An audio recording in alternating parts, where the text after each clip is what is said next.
Fnatic are on the rise, but the stakes for this game are different. Rogue, as the analyst has said, need to prove that they're not just warming the spot up there, that they deserve the spot. And yeah, last time they beat down on Fnatic, it was a different beast.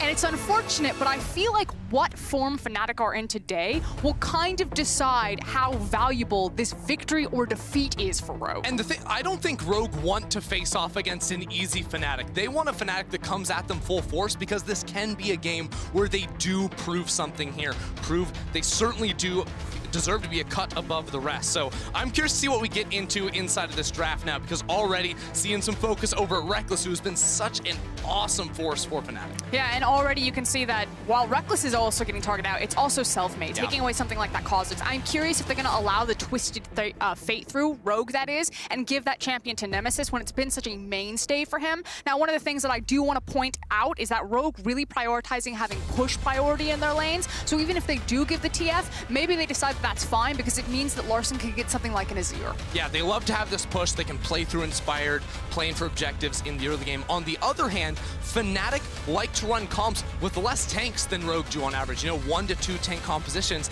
And I feel like for so much of the split, it's been self-made on the damage. Then you relegate Hylissang to tank duty or put Bwipo on an Ornn. Last week, self-made, he took the set. He took the tank, freed Hylissang up to play the Pyke, and Hilly looked like a completely different player. Well, first pick Senna here. Hans Summers played it once before, and it was a victory. And the Kai'Sa currently being hovered by Reckless. I do want to quickly touch on the Senna there, as I did expect an Orianna in the blind pick. Again, one of the strongest blind pick champions. And Nemesis, while he has shown the Azir, he's not a huge Azir player comparatively to the Orianna. Senna, though, does feel like, yes, it's a Hans Sama and Vander pick. They've both run it, but also a huge denial away from what Reckless and Hilly have been putting together. Senna has kind of been a crux, if you will, for a lot of Fnatic composition. So I feel like Rogue are already kind of pushing Fnatic maybe into discomfort, but I think Fnatic fans are probably pretty happy to not see Reckless on Senna, despite how good he is at that champion. I have to agree. I have to agree. The one thing that I really liked that Vedius and the analysts were talking about was Hylissang on a playmaker. It's also sentiment that I have seen from social media and Reddit analysts, of course. Just talking about that Hilly is that go-in type player, so I like him on things like the Pyke. Set was locked in, and now Larson with the blind pick is here. Yeah, I think the set pick is huge for Selfmade, because it says that Fnatic have taken key learnings from their last game last week, where we are now very likely going to see Selfmade back on main tank duty. This means Bwipo can play a GP in the top lane or some other carry force. Hylissang is freed up to play something like the Pyke, depending on how they want to, you know, put this bot lane 2 versus 2 together, because you know Rogue are always going to be about scaling in the bot lane and the mid lane. Now's your chance, Hylissang, if you want to step on their throats early. And we did talk about push priority as the Tahm Kench is locked in. We're going to check back into it as the game starts, but obviously Senna and Kench not necessarily known for their pushing power, even though Larson still got the Azir. So we're going to see how that kind of impacts the map around Inspired.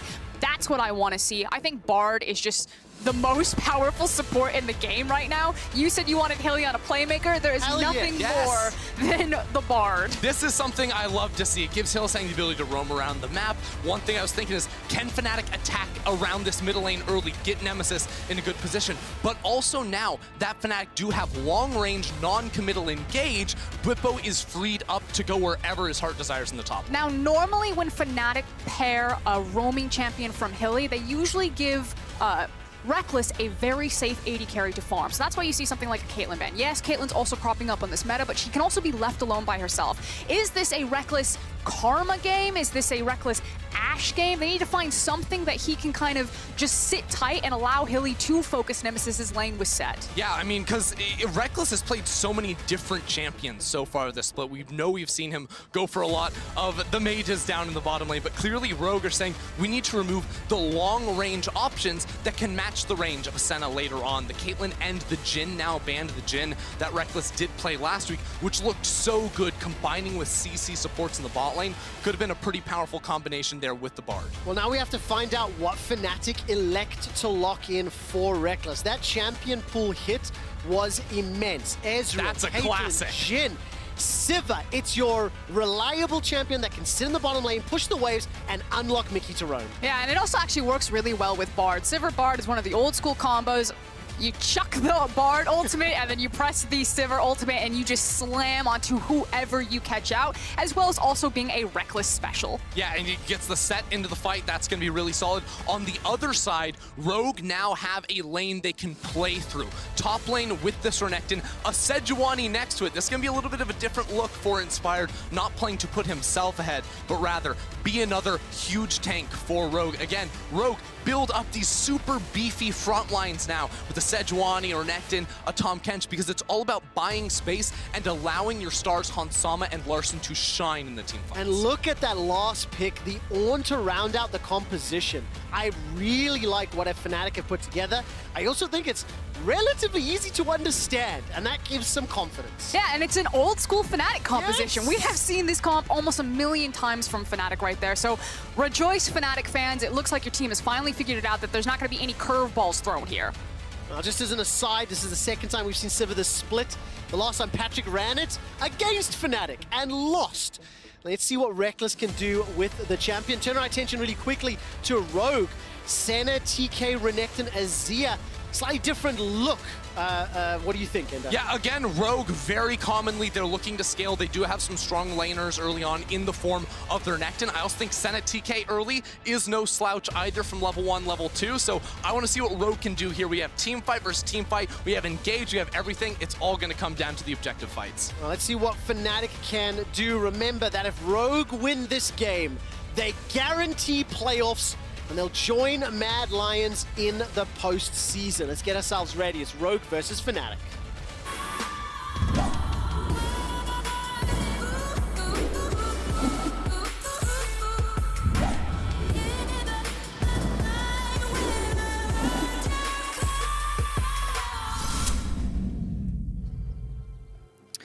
There's often a conversation about the play style of Rogue.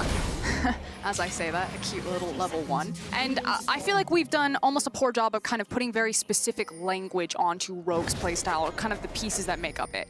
And for me, Rogue are a team that look for very quick resets to constantly apply pressure and gain tempo on the map by having numbers advantage. So what I want viewers to really pay attention to that Rogue do is how often they use push priority to shove in lanes, back, and then run to a different side of the lane. This allows them super strong Herald and Drake control. And that's one of the things that I love when I watch Rogue, and Inspired in particular, is it feels like they play the mini objective game where they see not just the Rift Herald and the Dragon early on that Inspired is always going to solo, but when he's on more aggressive jungle picks, he'll invade the blue buff, he'll invade the enemy Raptor camps, and it's all about getting these slight advantages for the team where, you know, other teams will just trade it away because they don't have the numbers, and then you build up these advantages. That turns into a lot more with these scaling comps. And it's really potent and powerful when you're on something like an Azir and a Sejuani, because your ability to skirmish in River, Sejuani still has surprisingly decent amount of burst damage. So she feels pretty confident to walk into River, and then you're going to feel even more confident when Larson is on his specialty Azir pick, and will almost always have permanent push and be able to rotate to you faster. Well, I'm taking a look at this bottom lane.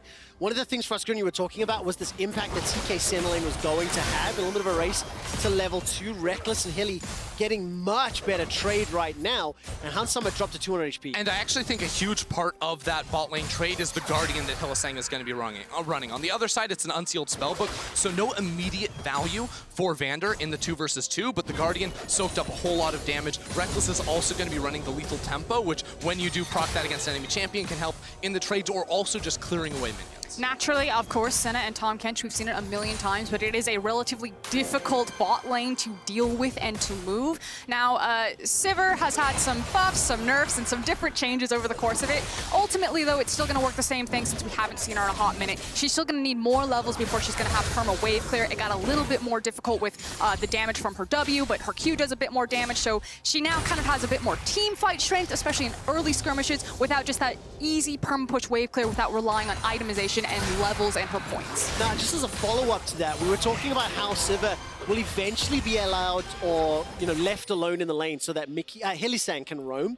And then obviously you start looking at the matchups with Sejuani as well as Set. I want to take a look at as those plays start to come about. Let's keep an eye on how well Reckless is doing and how effectively Selfmade Hilly can combo once they start looking for plays. Now, in the meantime, look at what Inspired has just done there, because he walked into the enemy jungle, dropped down a ward, got the vision plant too, so they see Selfmade up here, and now Inspired can play for that early Scuttle Crab. With priority coming through from the push in the bot side too, he's going to sprint straight through middle lane and take that crab down there too. So a great little experience boost, and there's nothing for Selfmade to trade for on the opposite side of the map. He's wasting a lot of time walking in here to say, well, all these camps are down, when in reality, this is going to accomplish nothing for Fnatic. And Rogue do this every time. It's what we mean by when we say push priority is so important for them. How well it was timed that when Han, Sama, and Vander managed to build up a big wave and Reckless and Hilly allowed themselves to get pushed in, that suddenly Vander and Han, Sama are walking into river, that they're placing vision in that river or placing vision on an enemy blue buff to always give Inspired that information to make the choices that Ender is talking about. And whose vision is going to matter more now? Because we saw Selfmade walk in and put a ward on the Rogue blue buff. Well, Inspired did the same thing, but Selfmade's pathing down here immediately. Rogue know that that's going to be respawning. Sure, Selfmade can clear this away, but it's not really going to matter at the end of the day. So Inspired has not only sort of kick-started the experience he's gaining because of those 2 early Scuttle Crabs, which Selfmade was not able to trade for in the long run, but it also gives the information over towards the rest of Rogue. You know exactly where Selfmade is going to be for the next 90 seconds. So Frost, I kind of feel like when I look at Rogue, I anticipate Inspired and Larssen to be sort of key members of who's going to help win the game. But when we look at the Fnatic composition, who's going to be the key players to focus on at different stages? I mean, naturally, I think it comes down to the execution of the comp. I feel like Nemesis and Selfmade's combo, especially for the early portion of the game and unlocking Hilly to team up with this Orianna, especially when she gets level 6, is probably going to be the first place of attack for Fnatic. But otherwise, I'm honestly just going to have to watch how these compositions are going to interact and how their setup is going to be. It's a pretty clear and straightforward Wombo combo-esque style of composition. But I think for early game, it's about Ori's ult. And one thing I will look at too, whenever I see Bwipo on Ornn, his signature move on this pick is to get the push in top lane and then walk towards mid and look for a play alongside his jungler or even his support as well. So that is something that he loves to do. It's a little bit difficult in the Renekton matchup, but if Renekton takes a reset, a lot of times we would see Bwipo not match the reset himself, but instead use that extra time to try and build up an advantage for his team. Now, Selfmade did see Inspired on the ward just a little bit ago. He expected Inspired to go back to base, and now they're looking for the play top. Slice and Dice has already been used, and despite the flash, no further follow-up. Fnatic will be happy. They've got the summon. But the issue is that I think that Finn's wave state is in a pretty precarious spot. Hilly now mid. Emperor's Divide goes out. Larssen really slick with Scape. But that's the play that we were kind of alluding to. The fact that as soon as Orianna has ticked over to the 6, suddenly Hilly is blitzing towards that mid lane. Talking about Finn's wave state, I misspoke. You can see that Bwipo has actually pushed it back in. But anytime that gets frozen back on the other side from Bwipo, you know it, we know it, Rogue definitely know it. Finn has a very large target on his back. So super important to notice as well, there's 2 plays made. Selfmade going top lane, and then obviously the bot coming out to gank middle. But because of that factor, now Fnatic resetting has opened up this Ocean Drake, so it'll be the first objective of the game going the way of Rogue. Well, Fnatic weren't able to secure kills with their punches, but they did get the Summoner and the Ultimate from both Finn and Larssen respectively. I do want to look at the top lane CS for a second now, because I know Finn got ganked, he lost his flash, but he really didn't lose that many minions to the tower. The fact that he's down 10 CS in a matchup that is highly favorable to Renekton, I don't know if he's just been dropping minions or what, but that is certainly not the ideal situation. As Inspired is inside, what? While that shockwave doesn't manage to work out, that was the combination, Frost, that you said was integral, and it did not work. Yeah, but I also don't think that control was working very well. I hope the observers can give us a replay, because I think that Inspired thought he saw something and the information definitely lied to him. I've never seen a jungler kind of face check into a very different situation like that. Look, Inspired walking in is a huge, question mark over my head, but then seeing Selfmade pick Inspired up, say, no, I'm going to place you kindly outside of the jungle, or outside of the shockwave, that is just crazy. Okay. Now, Inspired, he sees nothing right now. Yeah, okay, so... Oh, he sees the blue for just a second, yeah. Yeah, but he knows the enemy mid laner is over here. surely he just doesn't expect that Selfmade is level 6. It has to be that. Okay, so there's the devour from Vander. Gonna spit out Hylissang, and Hylissang will be going down. Reckless unable to return the damage. Senna TK giving a thumbs up to Fnatic. Well, you have to pretty royally mess up there if they're going to be able to just walk you down like that one, especially when you die with both flashes up. So I'm going to say, yeah, thumbs up there. Yeah. Thumbs down if I'm looking at that from Hylissang's perspective. Not super thrilled with what's going down in the bottom lane because again, this is a matchup where you're looking at getting through the lane and feels like you shouldn't be dying in this sort of a 2 versus 2, and Fnatic needs to sort of recalibrate after that because now you've had the bot lane go haywire. The coordination between Selfmade and Nemesis wasn't quite there too, and this is a comp where you have a lot of different ultimates that can harm each other, right? When Set's picking up people, putting them outside, Bard's ult can shut down an Ornn ult if it's not being layered up correctly. And I've been waiting for Fnatic to recalibrate all summer long, and I haven't seen them dial in very often. They've lost the first dragon, they've conceded first blood. Now the first Rift Herald is under risk. The Hylissang's going to turn his attention to Hunt Summer, manages to use the portal over the wall. Core of the Forge God comes out. Shockwave whiffs again. Hylissang flashes forward, does not find the Cosmic Binding. Underneath the tower, takes 2 turret shots, gets blasted one more time. Hunt Summer doesn't have the railgun available, and Hilly escapes with his life for now. Just walk it out is not worth it, Fnatic. Take the Rift Herald and say, okay, that is enough right there. That was a little bit too close for comfort. Do want to take note that because Hilly did die, it means that he got to base faster and was able to actually get to the earlier reset and beat them to Herald. So I actually do like the adaptation from Fnatic right All there. part of the plan. Oh, yeah. 3,000 IQ on the play there. I love it. I love it. Now, I'm looking at what's going down right now, and I feel like Fnatic are playing a little anxious, almost, right? With Hylissang trying to go underneath the tower. Like, they see plays, and they're just not quite putting the hands to the mind at the same time, and that's a problem. We call that a hand problem. Well, the hand problem is giving Rogue the advantage right now. Let's take a look at the lane swaps. One of the things we were talking about in terms of preparation was how pushing lanes could unlock the ability for swaps. Do you think this is the right move right now for us? I mean, I think they rotated up here because they wanted to contest Herald. They showed up and then Herald was gone, but Larsson's actually kind of demonstrating the idea right now, which is shoves a hard lane in and then he walks back into the mid lane, and they're just doing a great job of funneling so much CS and gold onto Larsson. You can already see the difference opening up between the Azir and the Orianna. And again, when you check the monster objective control rates for Rogue, they have the highest in the league and virtually like Dragon, Baron, Herald, and it's because they love to play this style League of Legends. Also, I think they have a massive win rate when they have a lead at 15 minutes. It just speaks to Rogue's early game and how controlled it is as their playstyle. They're such a textbook team, and they're super clean in doing it. And Frost, one of the players that we were excited about that the analyst days talked about, Larsson currently has a 20 CS advantage. Reckless has already been run down with Hylissang once, and this time forced to flash. Once Summer and Vander attacked. You gotta give respect over to the Glacial Augment Tom Kenchling. Like, that is tough. If you're pushing up inside the lane, you get hit by one ability, one auto attack, you are gonna have to lose summoner spells, and that's what we see from Reckless right there, and that's coming right up before Mountain Drake spawns. Of course, we still see a large focus from the dual lanes up towards the top side of the map, which I feel like favors Fnatic a little bit if you don't get, the Tom Kench and the Senna down there, but they're gonna have teleports very soon, and that's gonna mean Rogue can easily play for that objective. Yeah, I actually feel like Fnatic are trying to play for the teleport, potentially top lane is bot lane play. Whippo does not care. Oh, the rest of Rogue are on the way. This is bad for Fnatic. Well, Finn manages to get taken out. Selfmade goes golden for now. The rest of the squad making their way down. Teleports coming in for Fnatic. Selfmade is low, 200 HP. Manages to get a gigantic shield. The tower helps out though. That's a reply back. The Shockwave finally finds a target for Nemesis, but it simply doesn't matter. Whippo can't go any deeper. Yeah, and meanwhile, while all of that was happening, Reckless and Hilly are actually still losing onto the top side of the map. Nemesis had backed up and was looking where he was going to use his TP. I feel like they were trying to communicate, are we using it top lane or are we using it bot lane?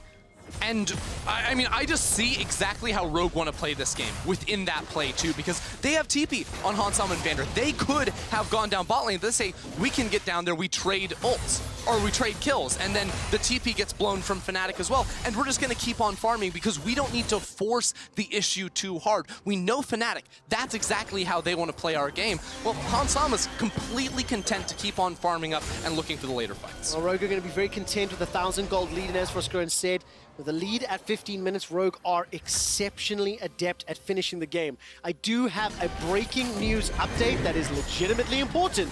Our stats team have run the numbers, and with all of the results that have happened today, Rogue are already locked into playoffs. All right, pack it up and go home. This was fun. Win or loss, they are in the postseason. Coming into today, there are millions upon millions of potential outcomes, and now that we've updated the stats, we can see Rogue up there, so that's a little less pressure, but let's see how they do for the rest of the game. Yeah, but ultimately, Rogue's goal is not just to lock playoffs. They want to be an actual top team, and that means actually beating top teams when they're in top form. Now, that said, I don't know if this is necessarily top form Fnatic, but this is a very clean showing initially from Rogue, especially in that mid lane. And Rogue are actually beating Fnatic right now, too. And you see within their play how they like to go for this, because we know they like to take those late fights, and Inspired cheats their way into getting these early objectives. That is now the first 2 Drakes of the game. We're going on to Infernal Rift, and that means they're going to be hitting exactly the points they want to fight at in 4 minutes for the next Infernal. They're going to have this very nice curve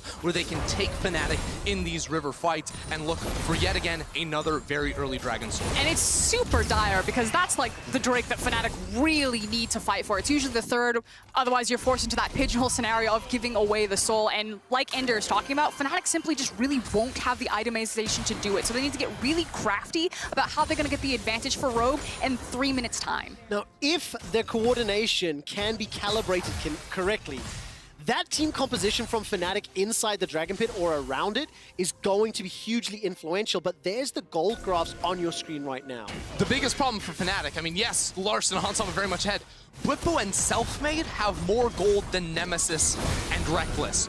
Those are the 2 players that need money. I don't care if Bwipo got a CS lead. No, Selfmade's been a part of a kill. Nemesis and Reckless need to find ways to funnel themselves gold. Which is why you see this desperation here. They are just scrambling right now to find anything to attack on the map. And part of the reason why Reckless doesn't have that much gold and Hilly is sitting at the very bottom is because for a majority of this game, look at what Hilly's doing. He's just he's floating around. He's trying to make it work. This was a huge Bard pick, and it has not paid off. It has actively hurt his team. Yeah, but you also have to contrast that to Vander on his Tom Kinch. That has been hugely influential, and this was one of the pivotal matchups that we had, the impact that these players have. Now, there is a potential setup for an engage. Rogue coming to around, but they may not be going in. Yeah, Fnatic are trying to lure Rogue into a fight around this Rift Herald. I'm not sure if Rogue are actually going to take this one. Finn has level 11 now, makes him very strong in any sort of potential fight, but Inspired just looks for the steal. Here comes Renekton. There's the Smite Fight teleport coming in from Finn, and Fnatic are in full retreat. Selfmade got it. Selfmade managed to pick it up and get out. And Fnatic got the teleport. Yeah, I mean, that's a great play there from Fnatic to be able to sneak that one away. Is Nemesis going to get chunked? Oh, has to flash word. out of there too. But I almost feel like at the same time, Rogue a little bit slow on the punch right there to call the TP in. Just ended up being a smite fight there, and Fnatic were able to escape. Yeah, I actually think that they should have just let the TP go. It doesn't hurt them so much because Larson still will have teleport available. And again, we're going to be playing bot side of the map anyway in 2 minutes with the Infernal spawn. That said, Nemesis losing his flash is actually pretty significant because you're against a Sejuani and a Azir, and if Finn is also able to find a flank on that Renekton, suddenly now there's just not as much zone control as you would have liked from this Orianna because she has to play so safe. Man, Hylissang so badly wanted that kill. Wasn't able to do it. Lost it, and Lawson's Emperor's Divide managed to save his life. I'm just trying to find all the praise for Lawson at the moment, who has dodged every single engage from Fnatic. It was a little odd right there, because Hylissang very clearly wanted to make a play happen. He's dropping the ulti on the tower, puts the portal in. At the same time, Selfmade's like, no, let's just put the Herald down. We're not diving. That's crazy. They're not calibrated on the same page. Exactly, and, exactly. It's consistently the same problem that we're seeing from the Fnatic squad, and it doesn't seem to be getting better. The one question I do have for Frosky and Ender is that the general tone that we have right now is very concerning, right? It's a 2,000 gold lead, it's a 2 dragon lead, there's a minute till the next one. Are Rogue further ahead than maybe the metrics are currently describe it? I mean, in terms of where the Dragon state is, the fact that it's an Infernal Stole, and the fact of the itemization that Rogue have in the game state right now, yes. They are very powerful for what is comparatively a small gold lead size. Walking into this Drake, Rogue are going to feel really confident to do so. You can see they've already set up Azir. Larson has the teleport on the top side of the map to get that wave pushing in. They are perfectly ready for this 30-second fight. Yeah, oh wow, Bwipo just pops the ultimate right in mid lane. He has to force. Between the uprights, that is absolutely not going to happen. 25 seconds to Infernal, and that's not available. Now Bwipo face tanks the tower and is forced to flash defensively. Because he knows they have to force, they have to do something. They need to make sure that it's an unfair fight. Fnatic are getting really desperate and forcing way too hard here. But not like that, exactly. Way too hard coming through from them, and now the Drake has spawned. Bwipo no flash to ultimate, they can't fight that. He has to go up top lane. The Rogue are going to be able to get this one for free. They have better items. Hansama has a Duskblade. Larson, if he wanted to, could base to finish off his Leandries. But he knows, even without it, they are so much stronger than Fnatic right now. And Larson, he does it again.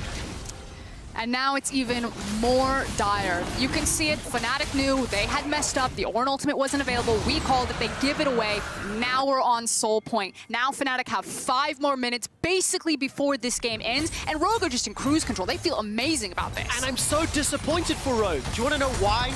Because I think Rogue wanted to face a real challenge today and prove that they were better than Fnatic in form. Fnatic are not in form.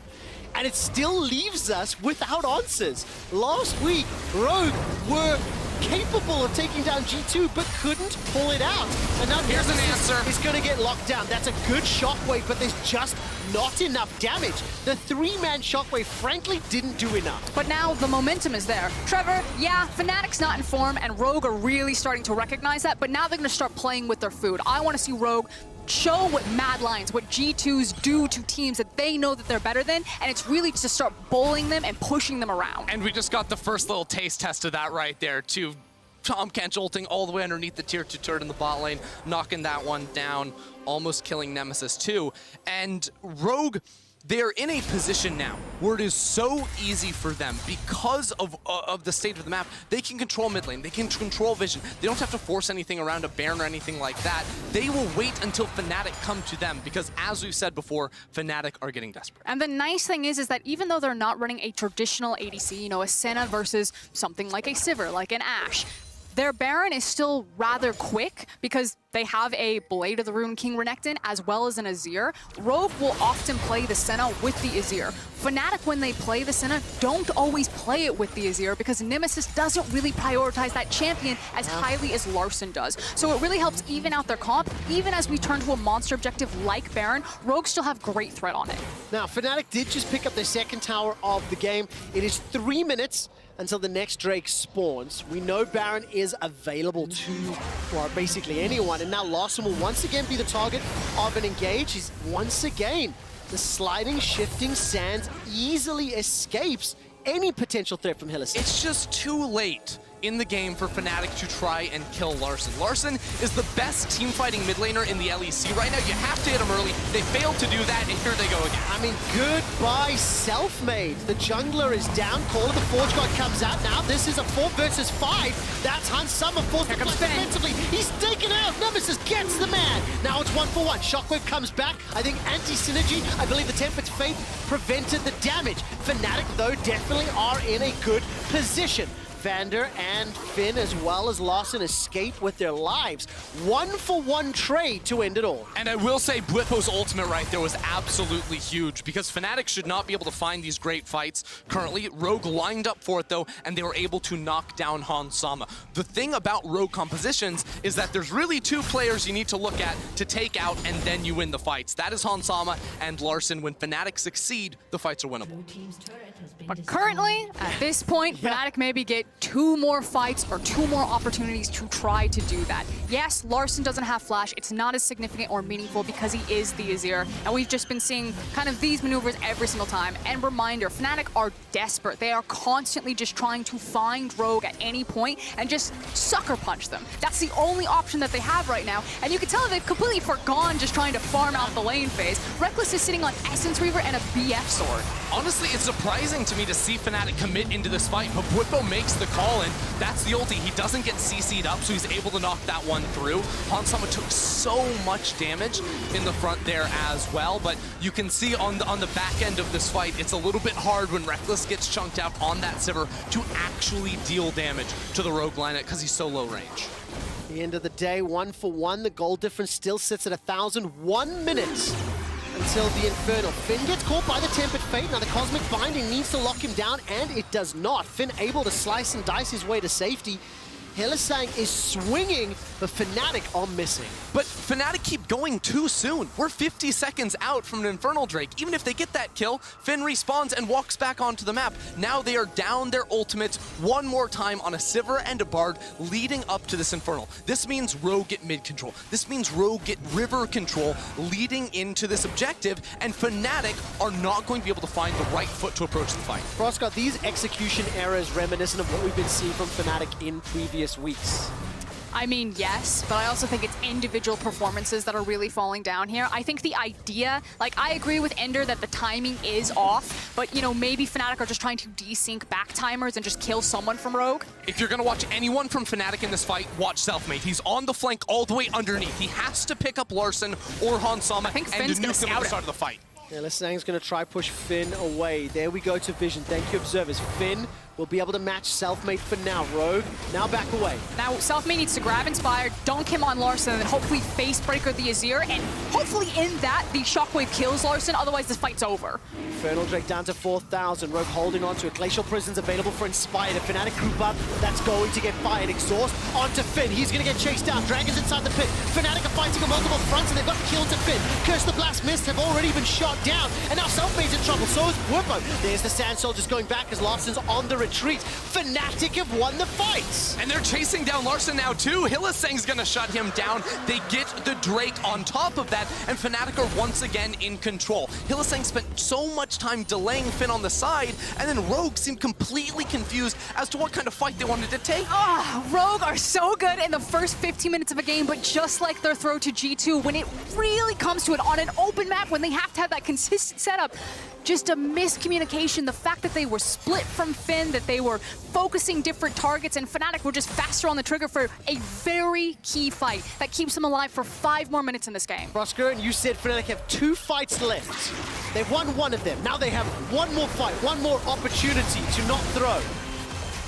Once in a lifetime, no? And turn our attention to Nemesis, who's going to be able to escape with the help of Hylissang. But no, very crucially, Fnatic with the Infernal Drake, with the fact that they've shown they can win now a couple of fights in a row despite questionable decision-making leading up to it, this has to be a little bit of momentum on the Fnatic squad. I think one of the key things is the itemization that's now finally coming in for the Sivir. Has completed Infinity Edge and Essence Reaver, so obviously has much stronger battle stats, but also level 13. So has 5 points in 2 of the abilities, the Q and the W, and that actually means a ton against a composition that has such long range like the Azir, because the W is going to mean that much more when it's able to bounce back and hopefully crit someone out. Yeah, and Sivir has so much value against a big, beefy, tanky frontline comps because it rattles around, because you can actually auto-attack pretty freely. Hylissang gets caught out.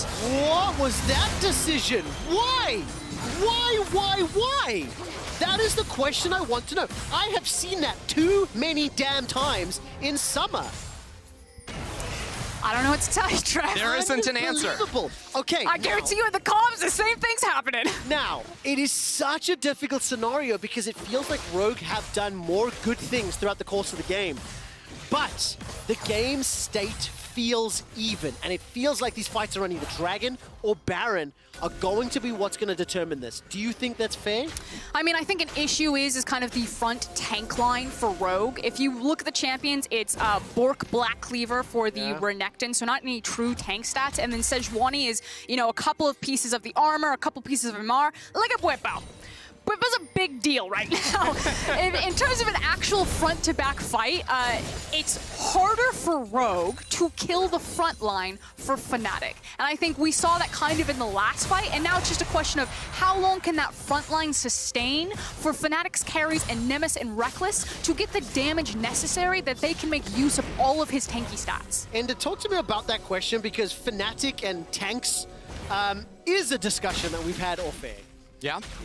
I mean, Fnatic are a team that usually play fewer tanks than a Rogue, so Bwipo has to do a lot of heavy lifting. Him and Selfmade in this game going to be big deals, and I love how Bwipo's trying to spread the love a little bit in this game. He's the Ornn, he's given, you know, the Infinity Edge, the Rabadons will come through soon, but it's also going to be a redemption now on the Ornn, which I think is an excellent item on the champion to help buff up your entire team. It's going to make it even that much more difficult for Rogue to cut through Fnatic, because I don't believe Rogue have any sort of anti-healing just yet. It was a question that we had, Ender, when who is responsible for the tanks on Fnatic? You know, Selfmade and Bwipo are obviously in the driver's seat right now, and that does free up Hilly to kind of just do Hilly things. And even when they go wrong, if he's not carrying the responsibility of being the frontline tank, it doesn't necessarily hurt the team that much, because I would rather Hilly do Hilly things on a champion like Bard than Hilly do Hilly things on the only tank that Fnatic have and then completely lose them a frontline because he decided to face check a Raptor camp. I completely agree with that one. And as we're a minute away from the next Infernal Drake, reminder, it is sole available for Rogue. Gold is as even as it's going to be. Kills are bang on even. And there's one task separating the teams. Keep your eyes on the itemization, as this next fight could be inferred. And that's what I want, which is why the observers are beautifully showing us Nemesis right now, because look at Nemesis's items. You see it, I see it, we know exactly what he wants. He's gonna get a pretty hat. Fnatic need that hat because Reckless is strong, Nemesis is strong. Now they can make full use of Bwipo's tanky stats. Now, Larson is recalling right now, too, and he was split on his itemization. So he went Rabadons and then a Blastoise. That's now going to be a Void Staff. He recognizes that he, too, needs some damage to cut through the front line, but Nemesis doesn't have enough money for the Rabadons. He doesn't have it. Okay, Fnatic, the potential is there. You have almost all of the items you need. You have the team fight capability. Now, show me the execution.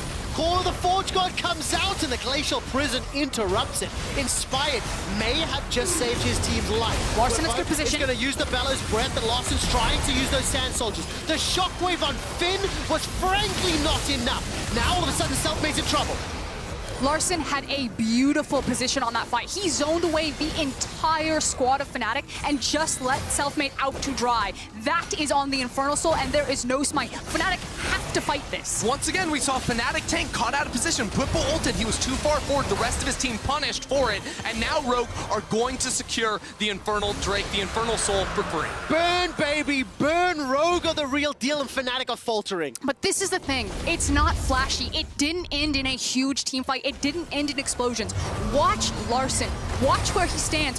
Ender called him the best team fighting mid laner in the league, and this is why. It's so basic, but with this, he secures his team Elder Soul and possibly the game. Look at the Sand Soldiers. Fnatic cannot walk past those. Bwipo is up there. He thinks his team can follow up. They absolutely cannot. And you know what, teams in the LEC, you don't have to like it, but you must respect it. Rogue are the forgotten first place team, and they deserve to be on the top. And the thing that I really, really love is coming into this week and looking at last week when we branded them the forgotten first place team. We challenged ourselves as a broadcast to find ways to visualize and explain their power. And Froskuren and Ender, you've done a fantastic job this game, especially with that previous team fight. Now, Fnatic are in trouble. They baited out at least the TK ultimate as they threatened Baron. There is an Infernal Soul on Rogue, 5 minutes to Elder. And we've already talked about how Rogue can play around the Baron. Frankly, with the Azir and the Renekton, I think that we can melt that fairly quickly. It's going to be really tough for Fnatic. If you're going to give them any sort of faith, though, it is that level 16s have come through for their soul lanes. Bwipo has now handed over the Rabadon's Death Crown to Nemesis. That is so huge for Nemesis because he actually pivoted his itemization. He went much more defensive with the Banshee. Bale's a little bit worried, and here we go, Selfmade. Okay, Selfmade's going to deliver Vanda. That will be a kill for Reckless. Now it's 5 apiece. Call the Forge God, knocks up Larson. Emperor's Divide buys enough time for the rest of Rogue to escape. safe, but a man down and a Baron available. Hilly throws out the Tempered Fate. Angry Bee from Finn. Cosmic Binding needs to connect with something, and it does not. Oh, no. The damage in return. The whiffed Shockwave as well. And Hylissang does Hylissang things. Oh, Selfmade going in. He is indeed. Turns his attention onto Finn. He's blown up. Why? Why? The rest of Fnatic were not there. Curse Larson on the flank. is fired down, and there comes Larson. Inspired manages to get the knock-up on a Bwipo. He's once again locked up and stunned by the Sejuani passive. Finn is going to force the flash from Nemesis, and just like that, Fnatic the teleport. pick, and now they are in trouble. TP onto Nemesis from Vanda, looking for the lick. No follow-up support. Why? Because Baron is a bigger objective. Fnatic were in a position where they got the pick. They had full map control, but they overdove in the mid lane. Rogue attacked them. They flanked them on the backside. They absolutely punished them, and they're once more back in control. I want to make it even more simple. Fnatic threw. They had an opportunity back into the game, and they overforced, and they threw it. Rogue are like just outlasting them, out-endurancing them. If this is between two boxers, Fnatic are throwing all of their strength behind every single sucker punch, and Rogue are just letting them tire themselves out. Yep, absolutely the case. So this was the first pick, and I start thinking, oh, this is not bad. This is a great pick on Vander. This is everything you could hope for. After that, they CC Larson, and he gets away. And Fnatic, from this position, I don't feel like they were strong enough to instantly turn on the Baron. Even in the 5v4, because it was just the support, it wasn't enough. But here, Finn does not get tagged by the Cosmic Binding. Sidesteps that one, and Hylissang is hung out to dry under the tower. But also, the disconnect. You see Bwipo on your screen now, but when Hilly is hard chasing for that kill, Bwipo and Nemesis were walking topside. What is happening in comms right now? Why are we diving towers? And the rest of Fnatic can't follow Selfmade there, because again, Larson is on the flank. The communication is falling apart. Fnatic do not know the responsibilities of their teammates in these team fights. And again, we cannot take anything away from Rogue. Every mistake that Fnatic has made has been punished. Rogue are in the advantageous position. More ultimates chucked at Rogue, and it doesn't matter. Fnatic just did not connect with anything. Rogue, with Baron buff, with the Infernal Soul, and now looking to kill Hylissang as well. They are donated kills. And Rogue are playing fantastically the way Rogue have all summer long. Just stop trying to pick Larson. It is never going to work. That's what I'm saying. I'm like, Rogue, no, Larson. They just threw 20 ultimates at the guy, and he's still like, okay, Based on what fine. we saw from G2 earlier today and what we're seeing from Fnatic, right now, this Fnatic will not stand up to G2 tomorrow. A lot more needs to change. Forget that conversation, Trevor. G2 and Fnatic won't stand up to Rogue in this type of form. Yeah, but that we knew already. This time round, Rogue are looking at the Nexus. Rogue are looking to stay tied with Mad Lions. They are already booked into the playoffs. And Rogue may have faltered to G2 last week, but they did not fall to Fnatic today. All I have to say, Rogue stand on top, remember the name. Do not forget the forgotten first place team. Yeah, they fell down to G2, but it seems like they've gone back, they've reworked the tape, and they make a statement against a Fnatic. Yeah, no doubt about it. Rogue and Mad Lions are looking at the finals right now, and the old guard are faltering. Rogue destroyed Fnatic.